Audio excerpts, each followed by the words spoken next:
బాంకీపూర్‌లో BJP ఓడిపోవడానికి సవాలక్ష కారణాలు. ఒకటి మాత్రమే కాదు. బీజేపీ తప్పిదం కూడా ఉందిక్కడ. మొదట అరవింద్ గారి అబ్బాయిని నిల్చోబెట్టారు. ఇతనేమొచ్చేసి అటువైపు దానా కుంభకోణంలో ఉన్నటువంటి నిందితుల్లో ఒకడు. అంటే అప్పట్లో లాలూ ప్రసాద్ యాదవ్ చేసినటువంటి దానా కుంభకోణంలో ఇతడు కూడా నిందితుడిగా ఉన్నాడు. వీళ్ళ అబ్బాయిని ఇక్కడ బీజేపీ అభ్యర్థిగా నియమించేసరికి చాలా మంది వ్యతిరేకం చేశారు. ముఖ్యంగా బీజేపీ నాయకులే దీన్ని వ్యతిరేకించారు. ఆ తర్వాత నీరజ్ కుమార్ సింహాన్ని పెట్టారు. నీరజ్ కుమార్ సింహ ఒక సామాన్య కార్యకర్త. పెద్దగా బీజేపీ వాళ్ళు ఈయనకి సపోర్ట్ చేయలేదు అక్కడ. అంటే కొన్ని టికెట్లు వేరే వాళ్ళు ఆశించారు. ఈ టికెట్ ఆశించడం వల్ల బీజేపీకి సమయం తక్కువ, ఎవరికి ఇవ్వాలన్న విషయాన్ని పూర్తిగా కరెక్ట్ అయినటువంటి చేయలేదు. ముఖ్యంగా సామ్రాట్ చౌదరి ఎవరైతే ఉన్నారో ఈయన దీని మీద పూర్తి ఫోకస్ పెట్టలేకపోయాడు. ఇటువైపు ప్రశాంత్ కిషోర్కి ఏంటంటే బీజేపీ ఆర్జేడీ ఈ రెండు ఓట్లు డివైడ్ అయిపోవడం వల్ల, ఓటు చీలు అయిపోవడం వల్ల ఇక్కడ ప్రశాంత్ కిషోర్కి చాలా బాగా కలిసి వచ్చింది. పైగా మొదటి నుంచి కూడా అతను తన యొక్క వ్యూహాన్ని దీని మీద పెట్టాడు. అంటే రాష్ట్రంలో ఏదైతే దెబ్బతిన్నాడో ఈసారి అలా కాకుండా గట్టిగా ఈ ఉప ఎన్నికని తనకు ఉపయోగించుకోవాలని చెప్పి మొత్తాన్ని ప్రజలను అయితే తన వైపుకి తిప్పుకునే ప్రయత్నం చేశాడు. అలాగే ఇక్కడ బీజేపీ నీరజ్ కుమార్ సింహ ఏం చేశాడు, ఏం చేయగలడు, దానికి తోడు 2006 నుంచి నితిన్ నవీన్ ఇక్కడ ఉంటున్నాడు. ఇక్కడ ప్రజలు కూడా దీన్ని కోరుకున్నారు, మార్పును కోరుకున్నారు, ఖచ్చితంగా మార్పును కోరుకున్నారు.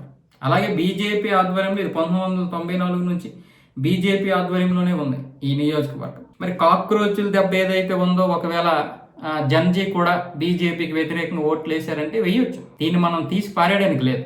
ఇవన్నీ మనకి ఇప్పుడు గుణపాఠం. బీజేపీకి చాలా పెద్ద గుణపాఠం ఇది.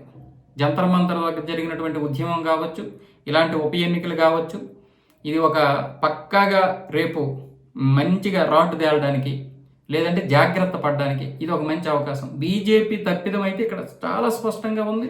జన్జీ యువత ఎంతవరకు సపోర్ట్ చేశారో తెలియదు, కానీ మొత్తానికి రాష్ట్రం అంతా ఇలాగే ఉందా అంటే ఎలా చెప్పగలుగుతాం? ఒక్క ఎన్నిక గురించి, ఒక ఎన్నిక మీద చాలా మంది ప్రశాంత్ కిషోర్ని గెలిపించడం కోసం ఆర్జేడీ కూడా పనిచేసి ఉంటారు.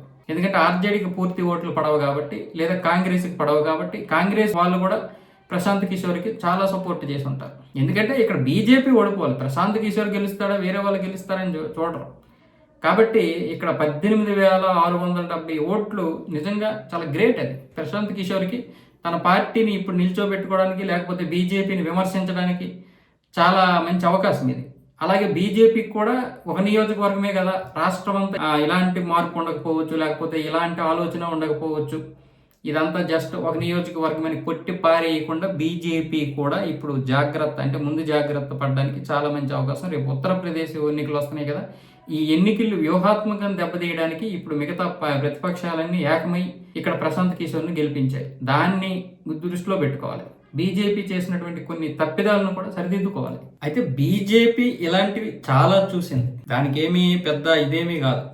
కాకపోతే ప్రత్యర్థులు బీజేపీ ఓటమి కోసం చాలా ఊగులు ఊరుతున్నారు. కాబట్టి ఇప్పుడు బీజేపీకి ఏమాత్రం అంటే ఒక వెంట్రిక వాసి వాడినా కూడా చాలా పెద్దది ఊడిపోయింది, ఇక బీజేపీ పతనం మొదలైంది అని ప్రచారం చేస్తారు. అలాగే మొన్న ఇక్కడ రాజీనామా చేశారు కదా, ధర్మేంద్ర ప్రధాన్ రాజీనామా, ఇప్పుడు వరుసగా 2 నియోజకవర్గాల ఓటమి, ఇవన్నీ చూసుకున్నట్లయితే బీజేపీ ఓడిపోద్ది, బీజేపీకి పతనం మొదలైంది, ఇక దీన్ని చాలా పెద్దగా ప్రచారం చేసుకొని రేపు ఉత్తరప్రదేశ్ ఎన్నికలకి వెళ్ళబోతారనమాట.